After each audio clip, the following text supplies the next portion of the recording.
Hey, happy Tuesday morning to you, everyone, and welcome back to Morning Musings, and welcome to our introduction to 1 Corinthians chapter 15 and the study of the resurrection. As I suggested to you in video number 1, what we're going to do as we approach 1 Corinthians chapter 15 is we are going to do a thematic study. We're not going to do a verse by verse, because a 56-verse study would entail lots and lots and lots and lots of videos. You know, my wife says I can't even say hello in 25 words or less. So it would be extremely difficult and extremely lengthy to do a verse by verse. Rather, we're going to do, again, a thematic study. What I want to begin with is this fundamental fact. The resurrection of 1 Corinthians 15. Paul's eschatological hope of the resurrection was nothing but the reiteration of Paul's anticipation of the fulfillment of God's Old Covenant promises made to Old Covenant Israel. Now, those of you who have watched and listened to me often may say, well, Don, we already know that. But let me tell you something, folks. Both the amillennial and the postmillennial world, to a great extent, do not understand and they do not grasp this fundamentally important doctrine. For instance, prior to my formal debate with Dr. Joel McDermott, which was held here in Ardmore, July in 2012, I asked Joel McDermott, are your eschatological hopes based upon and taken from God's Old Covenant promises made to Old Covenant Israel? He said no. His eschatological hope, his hope of the judgment, the resurrection, etc., is Adamic and Edenic. He said it was Edenic, Adamic, and Abrahamic. I'll get that right in a moment. So he drew a distinction. He dichotomized between the Adamic hope of resurrection, the Abrahamic hope of resurrection, versus Israel's hope of resurrection. When I debated Dr. David Hester here in Oklahoma, July 2016, prior to that debate, I asked him the identical question. His response was, no, my eschatological hope is Adamic and Abrahamic. It is not of Israel. He said God was through with Israel at the cross. When I debated Steve Gregg in Denver some years back, I asked him the same question. His response was the same. No, my eschatological hope is not based upon God's Old Covenant promises made to Old Covenant Israel. Steve Gregg argued that all of God's Old Covenant promises were fulfilled at the cross, Luke 21 and 22. Now, folks, let me tell you, this issue cannot be overemphasized. As I pointed out in my debate with Dr. Hester, Paul said his eschatological hope, his hope of the resurrection, Acts chapter 24, 13 and following.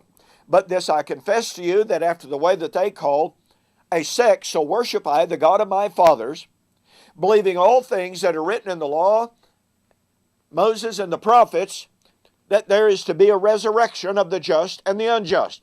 Where did Paul get his doctrine of the resurrection? From Moses, the law, and the prophets.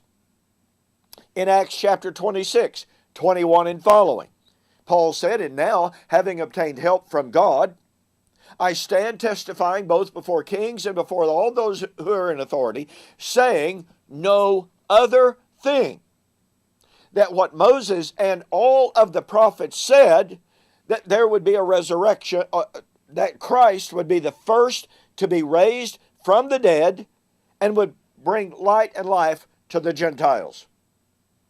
Now, here is Paul affirming that his resurrection doctrine was taken from Moses and the prophets. So we have Paul, who wrote in 1 Corinthians 15 about the resurrection, saying that his resurrection hope was from Moses, the law, and the prophets. Now watch this. In 1 Corinthians 15, 54 and following, Paul said, when the mortal shall have put on immortality, and the corruptible shall have put on incorruptibility, then shall be brought to pass the saying, death is swallowed up in victory. O Hades, where is your victory? What's he doing? He is quoting from Isaiah 25, verse 8, and Hosea 13 and verse 14. So what does that mean? That means that Paul's eschatological hope of the resurrection was taken from Isaiah and was taken from Hosea. So when these good men, with whom I have had these formal debates and countless others that I have engaged in private conversation, when they say that their eschatological hope was not the hope of Israel found in the law of Moses, they are admitting, tacitly of course, because they would affirm that they preach what Paul preached, but to say that their eschatological hope was not the hope of Israel found in Torah, found in the law of Moses, and yet Paul said his eschatological hope was the hope of Israel found in the law of Moses, that means these men, as good as they are, as sincere as they are, it means nonetheless that they are preaching a gospel different from what Paul taught. It means that when they approach 1 Corinthians 15 and say, oh, this is Adamic and Abrahamic, it is not of Israel, this is a false dichotomy, as we will prove in our next video.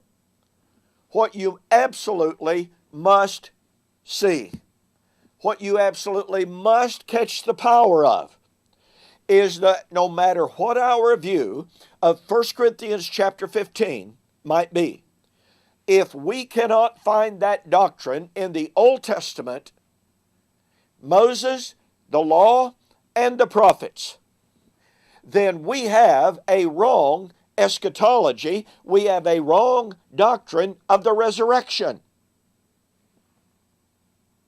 And when we try to divorce Paul's doctrine of the resurrection from the promise of Adamic resurrection, from Abraham, we are preaching a gospel different from what Paul taught.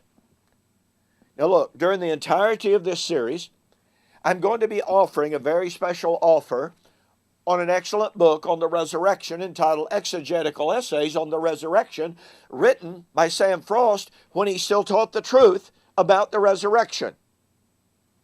This is an excellent exegetical work on the resurrection. I'll obviously be offering other works as well, but I want to tell you, if you want a firm foundational understanding of what Paul is saying in 1 Corinthians 15, you need to get a copy of this book.